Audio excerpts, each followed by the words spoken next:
Jeff, Wednesday practice, how'd the guys move around today? We were good. Pretty day. And kids were really locked in. Was moving up one spot in the CFP a talking point today? Is that something you guys talked about at all? Didn't even bring it up today, honestly. Pretty focused on UAB. We've talked a lot about pressure this week, and yesterday's Zachary told us that the guys would rather have this kind of pressure than no pressure at all. Have you seen them kind of rise to the occasion or take on this challenge? Again, we hadn't really talked about that much either this week. They've been locked in. We've been pretty focused. This UAB team, they're pretty good defensively. What are some of the things that they do? They're big, they're fast, they're physical, they're more multiple than usual. They're top 25 in every category statistically in the NCAA, and it's got good players that they know what they do, and they're well coached, and a lot of respect. Very physical. It'll be the best defense we played against this season.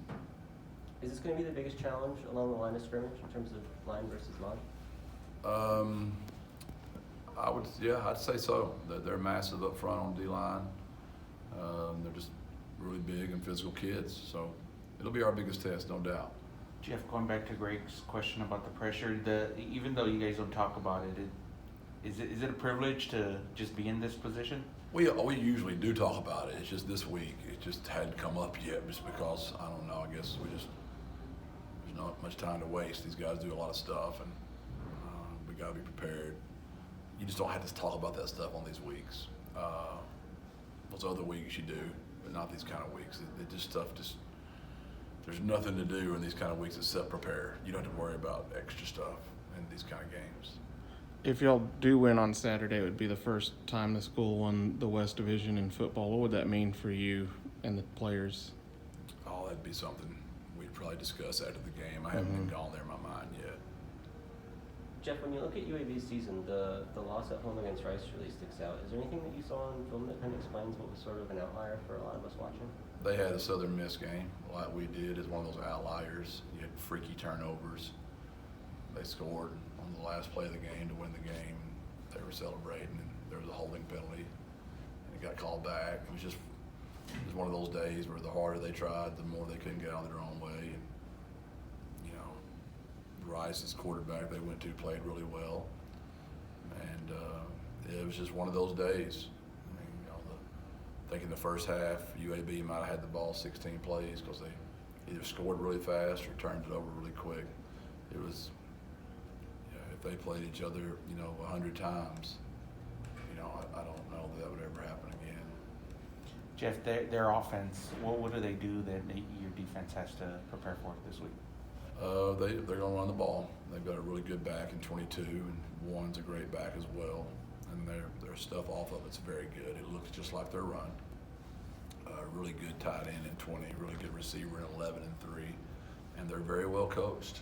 They execute very well. Quarterback's just a scrappy winner, and their O-line's very mature, and they've got some good stuff in the third down package as well.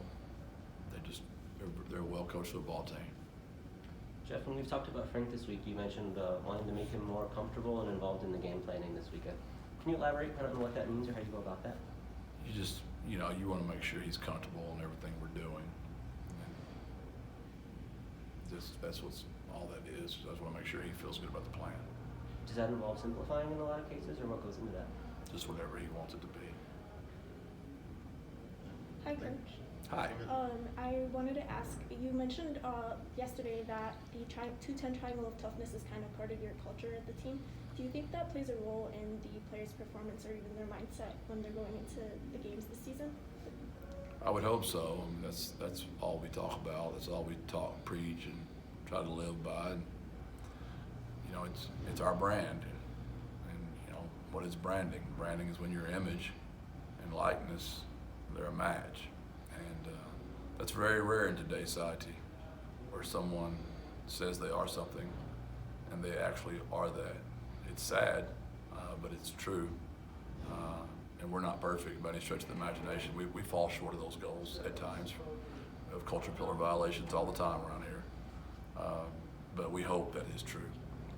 It's the last regular season home game this weekend. What are you hoping from the crowd?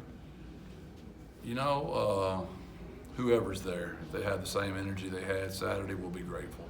That if you watch, you know, some of you guys have posts and stuff, we look at them too. What I told my players and my coaches, you can tell a true connection from the fan base to the players.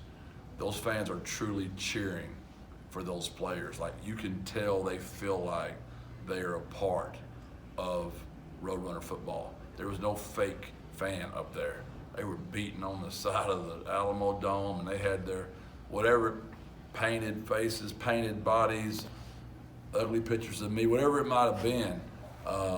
They were into the game. That's what we felt, a true passion from a fan base that cared for their football team. And obviously we'd like to always have more, but whoever's there, man, they were awesome. Did I see a Jeff Traylor fathead? Well, and I think they were trying to be nice and cover my head up with a bandana.